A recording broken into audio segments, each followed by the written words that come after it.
Assalamualaikum warahmatullahi wabarakatuh. Ya, selamat pagi, siang, ataupun malam untuk Asia. Ya, kali ini saya akan menjelaskan laporan PI yang telah kamu kirim, yaitu bab 1, gitu ya. Jadi dalam penjelasan ini saya akan coba menjelaskan apa yang perlu diperbaiki. Mohon diperhatikan, jika memang ada yang belum paham, boleh kamu bertanya, gitu ya. Baik, kita akan mulai dari latar belakang. Pertama yang harus kamu perbaiki adalah ini ya, rata kanan kirinya. Ya, kalau kamu lihat nih rata kanan kirinya belum rapih. Ya, jadi nanti tolong diperbaiki lagi. Lalu kemudian ini saya membaca latar belakang kamu ini sangat singkat dan belum menjelaskan secara inti permasalahan gitu ya. Maksudnya apa? Kita lihat di sini kamu membahas tentang uh, produksi dari suatu perusahaan gitu ya, atau dari dunia industri gitu ya kan ya. Dibutuhkan adalah proses produksi gitu. Nah, kemudian kamu langsung menjelaskan gitu ya tentang bahan baku yang dihasilkan dari proses produksi, pastinya akan terus meningkat dan sebagainya. Seperti itu ya. Berarti ini membahas tentang bahan bakunya ya. Lalu mungkin yang harus diperhatikan adalah seperti ini. Kenapa tiba-tiba kamu membahas tentang pengendalian persediaan bahan baku gitu. Jadi kamu boleh gitu ya menjelaskan tentang pengendalian persediaan bahan baku gitu karena memang itu kan yang akan kamu bahas. Tetapi coba jelaskan dahulu runtutannya gitu ya. Misalkan pertama boleh kamu bahas tentang bahan baku gitu ya. Lalu dari bahan baku gitu atau langsung saja membahas tentang persediaan bahan baku kalau memang nggak mau membahas bahan baku gitu karena bahan baku pun termasuk dalam pembahasan persediaan bahan baku. Nah, nanti jelaskan dulu permasalahan dari persediaan bahan baku itu apa. Gitu. Nanti dari persediaan bahan baku ini gitu ya, ada solusi gitu ya. Solusi yang dapat menyelesaikan dari masalah persediaan bahan baku tersebut. Apa itu? Itu adalah pengendalian gitu ya. Tujuannya apa? Agar gitu ya, bahan baku yang di stok di gudang tidak menumpuk gitu ya.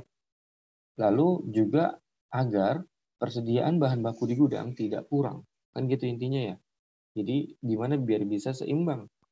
Karena kalau kurang akan merugikan produksi, kalau lebih akan berpotensi defect dari bahan bakunya, terus juga ada penanganan dari perawatan bahan baku yang disimpan.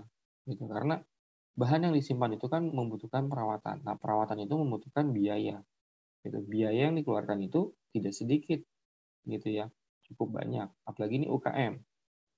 UKM biasanya juga dari bahan bakunya kadang injury time ya, yang artinya eh, kalau kurang sedikit gitu ya, atau kurang bisa langsung beli gitu. Nah tapi coba kemas ini menjadi lebih baik gitu ya. Nah terus kamu bahas tentang pengendalian. Nah di sini mungkin bisa nanti disambungkan gitu ya dari penjelasan yang tadi saya bilang. Ini sudah bagus untuk paragraf keduanya. Tapi nanti dirapihkan kembali gitu. Mungkin nanti ada 2 paragraf gitu ya saya arahkan. Paragraf pertama itu nanti membahas sampai persediaan bahan baku dan masalah-masalah yang ada di sana gitu ya. Lalu paragraf kedua itu nanti tentang uh, solusinya gitu ya, solusi penyelesaian dari masalah di persediaan bahan baku yaitu apa, ya pengendalian persediaan bahan baku gitu, dan kelebihan-kelebihan atau opsi solusi yang yang akan bisa didapatkan dengan menerapkan pengendalian persediaan bahan baku seperti itu ya. Lalu ini typo ya, nanti dicek lagi. Oke, jadi ini kan sudah membahas tentang UKM-nya ya, UKM gitu atau tempat KP kamu. Jadi di UMKM ini gitu ya, masalah yang terpentingnya apa gitu ya. Jadi di sini saya baca kurang dapat nih masalah yang dihadapi oleh The False Bakery terhadap persediaan bahan baku gitu ya.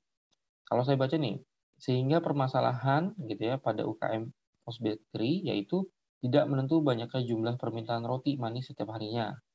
Hal ini dapat membuat jumlah stok bahan baku yang kurang dapat menyebabkan penurunan jumlah produksi karena ada terjadinya penghambatan saat proses produksi berlangsung, gitu ya. Nah, oleh karena itu, mungkin kamu bisa jelasin dulu, ini UMKM The Foss Bakery ini prinsipnya adalah make to stock atau make to order, gitu ya. Kalau masalahnya adalah make to order, itu akan susah, gitu ya. Akan susah kamu menerapkan pengendalian persediaan bahan baku. Kenapa? Karena yang dilakukan adalah persediaan bahan baku, sedangkan make to order, gitu ya, pemesanan dari konsumen itu tidak menentu, gitu ya, tidak selalu banyak, tidak selalu stabil atau konstan di setiap harinya, gitu ya. Lalu bagaimana prosesnya dalam mengendalikan persediaan bahan baku, gitu. Jadi masalahnya menurut saya ini belum dapat ya. Jadi kamu nanti dijelaskan lebih detail, kemudian nanti jelaskan juga ini make to stock atau make to order agar nanti akan relate dengan permasalahan yang terjadi di UMKM The Post Bakery, gitu. Karena di sini kan kamu hanya menjelaskan masalahnya itu adalah tidak menentu banyaknya jumlah permintaan roti setiap harinya, gitu. Nah, ini indikasinya make to stock nih, gitu. Make to order, maaf, gitu ya. Indikasinya make to order, gitu. Tapi kamu bisa jelaskan nanti ya, biar saya akan baca. Nah, terus ini adalah harapannya, gitu ya. Nah, mungkin harapan ini bisa kok sebenarnya ini bukan salah sih, ini masih benar gitu ya. Tetapi masalahnya diperkuat dulu, gitu, karena masalahnya di sini belum terlalu kuat. Oke, itu saja untuk latar belakang, nanti tolong diperbaiki ya. Lalu untuk perumusan masalah tidak ada ya, karena template lah ya. Ini insya Allah nggak ada yang macam-macam gitu ya. Intinya kan proses produksi dan tema yang kamu sedang ambil. Nah, kamu ambil tentang pengendalian persediaan bahan baku. Oke, untuk pembatasan ya waktu kerja praktik, terus produk roti manis, gitu ya. Berarti bisa saya simpulkan ya, berarti bahan baku yang kamu akan bahas itu adalah bahan baku pembuatan roti manis. Nah, jadi ini jangan salah paham nih. Ini kan kamu produk roti manis ya. Ya mungkin roti manis itu kan termasuk coklat, stroberi, dan lain-lain gitu ya. Nah, berarti kamu membahas semuanya ya. Kalau kamu seperti ini gitu ya. Oleh karena itu, kamu nanti jelaskan nanti di pembahasannya. Ini juga ada typo, nanti tolong diperbaiki ya. Seperti ini. Oke. Tujuan, nah tujuan juga sama, hampir sama seperti perumusan gitu ya, template gitu. Jadi ya benar-benar aja gitu, insya Allah asal sesuai. Lalu untuk sistematika pun benar gitu ya, istilahnya sudah sesuai template gitu atau sesuai pembahasannya gitu. Nah, selanjutnya saya akan coba membahas tentang hasil Turnitin gitu. Nah, oleh di bimbingan kali ini saya membahas tentang Turnitin. Turnitin itu apa? Ini tes kemiripan atau plagiatisme gitu ya. Nah, alhamdulillahnya gitu ya, kamu di bab 1 ini hanya 25% gitu, karena memang saya targetnya bab 1 25, bab 2 50% minimal, bab 3 4 dan 5 gitu ya, itu 25%. Nah, untuk bab 1 ini kamu aman karena 25% kemiripannya gitu, bagus. Berarti ini kamu artinya menulis sendiri hampir seluruhnya. Seperti itu, hanya beberapa bagian. Nah, mungkin banyak di sistematika gitu ya. Jadi kalau mau diturunin boleh gitu. Nanti akan saya kasih file di email. Kamu nanti bisa cek dan bisa perbaiki. Nah, proses perbaikannya gimana? Nah, perbaikinya dengan cara parafrase. Apa itu parafrase? Parafrase itu adalah membuat susunan kalimat ulang berdasarkan kalimat yang sudah ada tanpa menghilangkan esensi atau arti dari nilai tersebut gitu ya. Ya, misalkan bab landasan teori merupakan bab yang berisikan gitu ya. Kamu bisa tulis gini ya. Landasan teori gitu ya, membahas tentang gitu ya,